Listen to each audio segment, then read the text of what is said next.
Welcome back. Visakha దక్షిణ కోస్తా railway zone కార్యాలయాన్ని రైల్వే ఉద్యోగులు కుటుంబాలు ముట్టడించి ఆందోళన చేపట్టాయి. వాల్తేరు డివిజన్ విభజన కారణంగా ఈస్ట్ కోస్ట్ రైల్వేకు కేటాయించిన ఉద్యోగుల హక్కులను పూర్తిగా కాపాడాలంటూ డిమాండ్ చేశారు.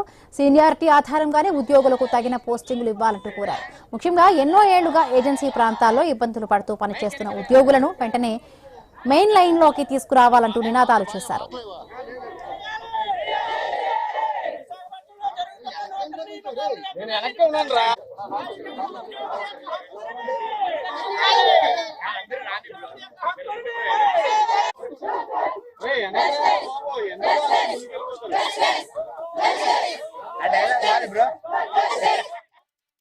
రాయగఢ్ డివిజన్లో మీరు ఆప్షన్ పెట్టుకుంటే మీకు విశాఖపట్నం డివిజన్ పంపిస్తామని చెప్పేసి ఇంతవరకు కూడా అది న్యాయం జరగలేదు.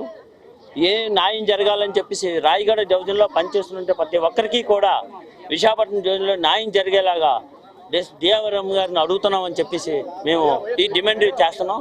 మా పిల్లలు ఎంతైతే ఇబ్బంది పడుతున్నారో వాళ్ళ గురించేనే కాదు, రాయగఢ్ డివిజన్లో చేసిన ప్రతి ఒక్క కార్మికులకి ప్రతి ఒక్క ఉద్యోగికి కూడా ఏదో న్యాయం జరిగేలాగా చేయాలని చెప్పేసి ఈరోజు ఇక్కడ ఈ డిమాండ్ చేయడం జరుగుతుంది. దీనికి న్యాయం చేయాలని చెప్పేసి మేమందరం కూడా కోరుకుంటున్నాం. మేమే కాదు, చాలామంది సఫర్ అవుతున్నారు. ఈ పిల్లలు వెళ్ళి వచ్చే వారికి చిన్నపిల్లలతో అక్కడ వాటర్కి ఇబ్బంది పడి ఎన్ని రకాలుగా ఇబ్బంది పడుతున్నారో జరగకుండా డిపిఆర్ ప్రకారంగా ఏం జరగట్లేదని చెప్పి ఇక్కడ డిమాండ్ జరుగుతున్నది. దానికి న్యాయం చేయాలని చెప్పేసి మీ అందరికీ తెలియజేస్తున్నాం.